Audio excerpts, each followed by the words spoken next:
What if one ordinary passenger, the man everyone mocked, turned out to be the owner of the entire airline? It was 10:30 at night.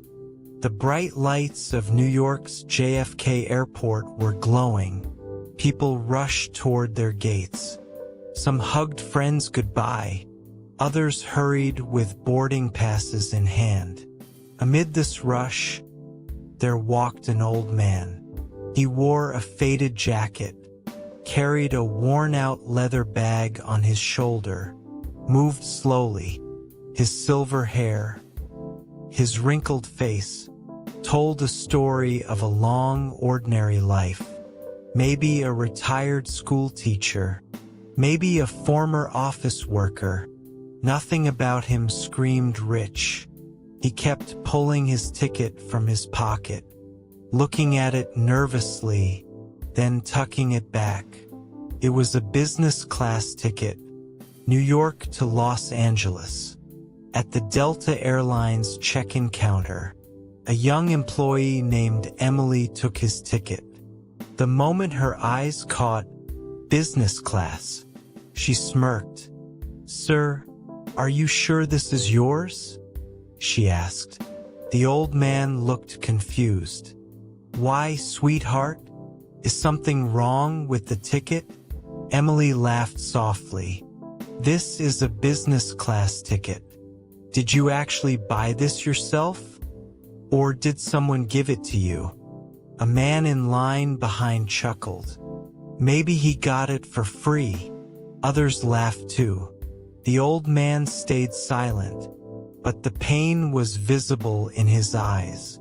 Finally, he said quietly, "I bought this with my own money. I paid every dollar." Emily turned to her colleague Jake, who joined in the mockery. "Sir, business class isn't really for people like you. We can move you to economy. It'll even cost you less." The old man's voice trembled.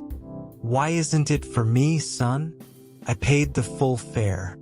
Is business class only for people in suits and ties?" But no one listened. They kept insisting he belonged in economy. Tears filled his eyes. "I've worked all my life. This is the first time I saved enough to fly business class, for just a few hours of comfort. And now you're saying I don't deserve it." Just then, a tall man in an Armani suit walked up, gold watch on his wrist, arrogance in his walk. "I need a business class ticket to LA. Right now," he said firmly. Emily replied sweetly, "Sir, business class is full." The man pulled out his platinum card. "I'll pay double. Just get me a seat." The staff exchanged glances, then looked straight at the old man. Jake stepped forward, stern. "Sir, please give up your business class seat. This gentleman is one of our premium customers. We'll move you to economy." The old man was shocked. "What? My ticket has my name on it. Why should I give it up?" Without listening, they tried to pull his bag away. "Don't argue, sir. You don't belong in business class. Your appearance says enough. Move to economy." Passengers watched. Some grew uncomfortable, but nobody spoke up. The old man sat on a bench, tears rolling down his cheeks. His voice broke. "In my own country, do the poor not have hearts? Does old age have no dignity?" The staff barked back. "Sir, stop creating a scene. Business class is not for people like you." At that moment, another man entered. Tall, graceful, sharp suit, but kindness in his eyes. It was David Carter, the flight manager. "What's going on here?" David asked firmly. The old man stood slowly, handed him the ticket. "Son, they are trying to cancel my ticket and force me into economy." David checked carefully. His voice softened. "Sir, this ticket is yours, and you deserve the best business class seat we have. Nobody can take that from you," the old man whispered. "But they said I don't look like I belong there." David's jaw tightened. He turned to the staff. "Business class belongs to those who understand respect. Clearly you don't." The old man's eyes welled up again, but this time with relief. He asked softly, "Son, who owns this airline?" David hesitated. "Mr. Richard Walker, sir. But please, don't file a complaint." The old man interrupted. "Maybe you didn't notice the name on the ticket."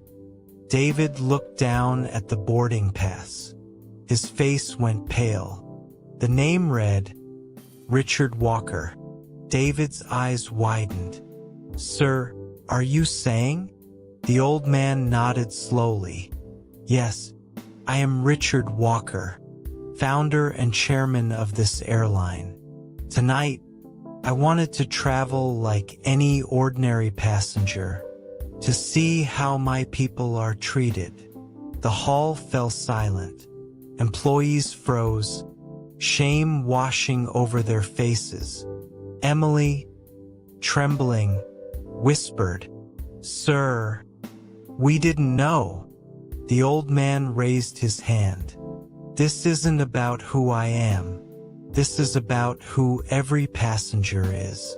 Rich or poor, young or old, respect is their right. And you tried to steal it."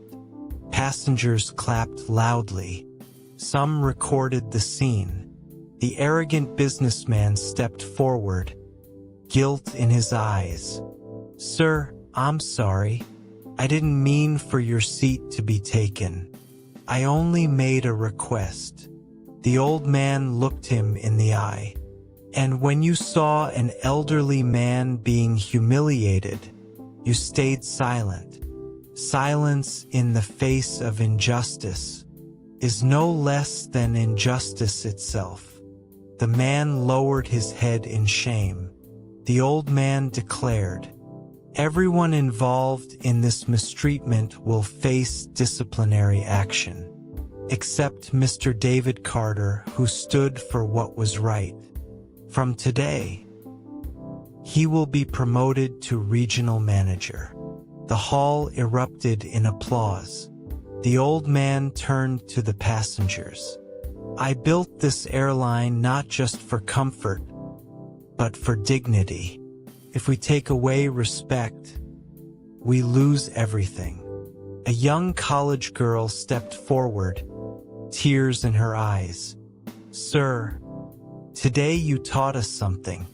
True power is not in wealth or arrogance, but in giving respect." From that day on, the airline staff treated every passenger with dignity, no matter their clothes, age, or background. Because one night, the owner himself reminded them that the real first-class seat is respect.